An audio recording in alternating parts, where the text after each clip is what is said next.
पेश आज 19 मई गुरुवार शाम 7 बजे राजस्थान की खास खबरें। झुलसाने वाली गर्मी और लू से राजस्थान के लोगों को राहत मिल सकती है। 25 मई से शुरू होने वाले नौतपा से पहले बारिश होने और आंधी चलने के आसार हैं। जयपुर मौसम विभाग के अनुसार अगले 2 दिन राज्य में मौसम पूरी तरह साफ रहने की उम्मीद है। पश्चिमी राजस्थान के जोधपुर, बीकानेर संभाग के बाड़मेर, चूरू, श्रीगंगानगर, जालोर, पाली समेत कई जिलों में अगले 3 दिनों के दौरान अधिकतम तापमान 44 से 45 डिग्री सेल्सियस या उससे ऊपर जा सकता है। इधर पूर्वी राजस्थान के भरतपुर, जयपुर व कोटा संभाग के जिलों में भी 20 मई को तेज लू चलने की संभावना है। 21 मई से राज्य में एक नया पश्चिमी विक्षोभ सक्रिय होगा। इस बार इस सिस्टम से 21 मई को बीकानेर, श्रीगंगानगर, हनुमानगढ़, झुंझुनू व अलवर के कुछ हिस्से में बारिश होगी। साथ ही 22 मई को जयपुर, सीकर, दौसा, भरतपुर और धौलपुर जिलों के एरिया में आसमान में बादल छाने, आंधी चलने और कहीं कहीं हल्की बरसात होने की संभावना है। अलवर जिले के बडेर गांव में बारात की निकासी के दौरान बारातियों में आपसी रंजिशों को लेकर मारपीट और फायरिंग हो गई। इस दौरान एक पक्ष की तरफ से 3 राउंड फायरिंग की गई, जिसमें एक गोली दूल्हे के भतीजे के लगी, दूसरी गोली दूल्हे के भाई को लगी और तीसरी गोली का छर्रा अन्य बाराती को लगा। घटना के तुरंत बाद आरोपी मौके से फरार हो गए। घायलों को अस्पताल में भर्ती करवाया गया, जहां डॉक्टरों ने भतीजे को मृत घोषित कर दिया। अभी दूल्हे के भाई का इलाज अस्पताल में चल रहा है। पुलिस ने बताया कि ओम प्रकाश ने रिपोर्ट दी है कि उनके भतीजे देवेंद्र की शादी थी। उसकी बारात कठूमर से मालाखेड़ा के बडेर गांव में आई थी। इस दौरान देवेंद्र और कलुआ दोनों भाई अपनी बाइक से आए। इस बीच देवेंद्र और कलुआ ने बारात में मौजूद मुकेश के साथ पुरानी रंजिशों के चलते मारपीट शुरू कर दी। जब दोनों को बीच बचाव कर रोकने का प्रयास किया तो दोनों ने अन्य लोगों को दूर हटने की धमकी दी। इस बीच देवेंद्र और कलुआ ने फायरिंग कर दी। फायरिंग में दूल्हे के भतीजे आकाश की गोली लगने से मौत हो गई। वहीं दूल्हे के भाई सुनील का इलाज चल रहा है। टोंक जिले के महंदवास थाना क्षेत्र में जयपुर कोटा राष्ट्रीय राजमार्ग पर तेज रफ्तार ने 2 युवकों की जान ले ली। युवक परिवार में हो रहे गणेश विदाई का न्योता देकर छान से पालड़ी लौट रहे थे। इस दौरान छान बाईपास पर ट्रेलर व बाइक में भिड़ंत हो गई। हादसे में 2 चचेरे भाइयों की मौत हो गई। सूचना पर पहुंची पुलिस ने पोस्टमार्टम के बाद शव परिजनों को सौंप दिए। पुलिस ने बताया कि पालड़ी निवासी विकास व विक्रम चचेरे भाई थे। पिछले दिनों विकास के पिता शोजी लाल के भाई शंकर के पुत्र का विवाह हुआ था। इसके चलते परिजनों ने गणेश विदाई का कार्यक्रम रखा था। इसी कार्यक्रम में शामिल होने के लिए विकास व विक्रम दोनों चचेरे भाई न्योता देने गए थे। गांव के लोगों ने बताया कि मृतक दोनों चचेरे भाइयों की मां भी आपस में सगी बहनें हैं। बाड़मेर जिले के रामसर थाना क्षेत्र से कुछ दिन पहले जिस घर में शहनाई की गूंज रही थी, उस घर में मातम छा गया है। दुल्हन की मेहंदी का रंग फीका पड़ा ही नहीं, उससे पहले उसका सुहाग उजड़ गया। नेशनल हाईवे NH 25 कवास माटपुरा गांव के पास सड़क हादसे में दूल्हे की मौत हो गई। पुलिस ने परिजनों की रिपोर्ट पर मामला दर्ज कर शव परिजनों को सौंप दिया है। पुलिस ने बताया कि रोहिडापाड़ा निवासी धर्माराम अपने रिश्तेदार के साथ में अपने ससुराल भंवरलाई जा रहा था। National highway NH 25 Kawas Ramdev hotel के पास अचानक सड़क पर बैल आ जाने से बाइक टकरा गई। हादसे में धर्माराम की मौत हो गई। पुलिस के अनुसार धर्माराम मजदूरी का काम करता है। उसकी शादी भंवरलाई गांव में 13 मई को हुई थी। पुलिस मामले की जांच कर रही है। उम्र के आखिरी पड़ाव में जब बेटे और बहू ने सेवा करने के बजाय पहले तो कई तरह के आरोप जलील किया और फिर घर से बाहर निकाल दिया, इन सब से तंग परेशान वृद्ध न्यायालय के शरण में पहुंचा। जहां न्याय मिला तो उसकी आंखों से खुशी के आंसू छलक पड़े। मामला सीकर जिले के खंडेला उपखंड के ग्राम पंचायत लामपुवा की धानी डाबा वाली निवासी गोपाल वर्मा का है। पीड़ित ने बताया कि बहू बेटे ने पत्नी की मृत्यु होने के बाद मारपीट कर प्रताड़ित करना शुरू कर दिया।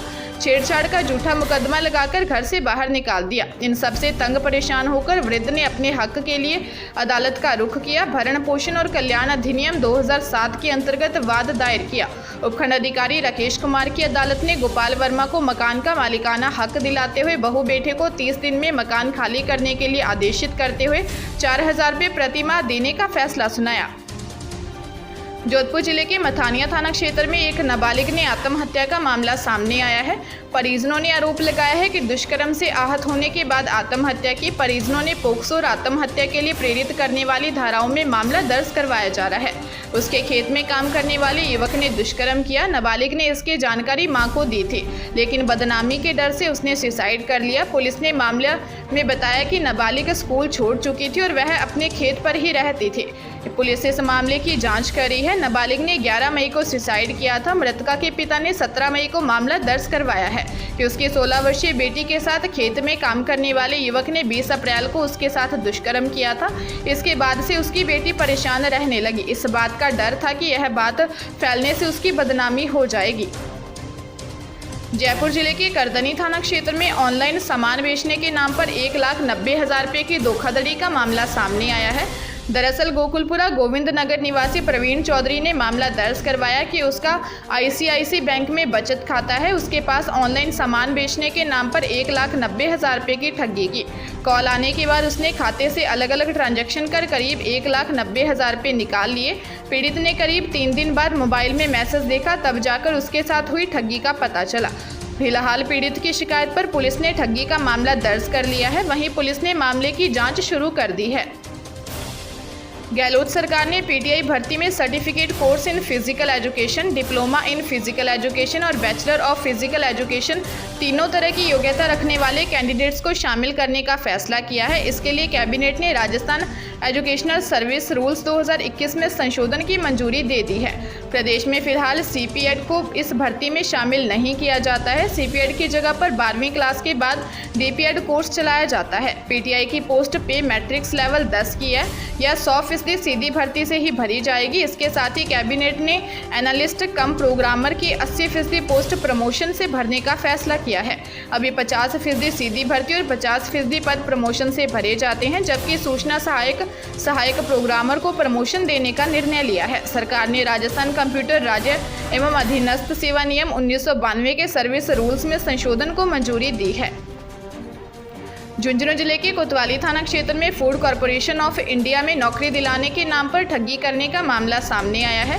नौकरी लगवाने के लिए 9 लाख रुपए की मांग की थी। पीड़ित ने आरोपी को 5.5 लाख रुपए दे दिए, लेकिन नौकरी नहीं लगवाई। पुलिस ने बताया कि हाउसिंग बोर्ड निवासी विकास कुमार ने रिपोर्ट दी है कि आरोपी जालिमपुर चारणों की ढाणी निवासी सिद्धार्थ तेतरवाल ने बताया कि उसकी बहन और जीजा पुलिस विभाग में बड़े पदों पर कार्यरत हैं। वो काफ़ी लोगों को सरकारी नौकरी लगवा चुके हैं। आपको भी नौकरी लगवा सकता हूँ। सिद्धार्थ तेतरवाल ने विकास को बताया कि FCI में सुपरवाइजर के पद पर नौकरी लगवा सकता है। इसके लिए 9 लाख रुपए देने होंगे। विश्वास में आकर पीड़ित ने आरोपी को 5.5 लाख रुपए दे दिए। आरोप है कि बाद में न तो उसकी नौकरी लगवाई और न ही रुपए लौटाए। सिरोही जिले के आबूरोड थाना क्षेत्र के नेशनल हाईवे 27 पर हनुमान टेकरी कट के पास एक सड़क हादसा हो गया, जहां एक निजी बस नाले की सुरक्षा दीवार पर चढ़ गई। हादसे में बस में सवार 16 तीर्थयात्री घायल हो गए। सूचना पर पहुंची पुलिस ने अन्य लोगों की मदद से घायलों को एम्बुलेंस 108 की मदद से राजकीय अस्पताल में भर्ती करवाया है। पुलिस ने बताया कि तीर्थयात्री चारों धाम की यात्रा कर घर लौट रहे थे। पुलिस हादसे के कारणों की जाँच में जुट गई है।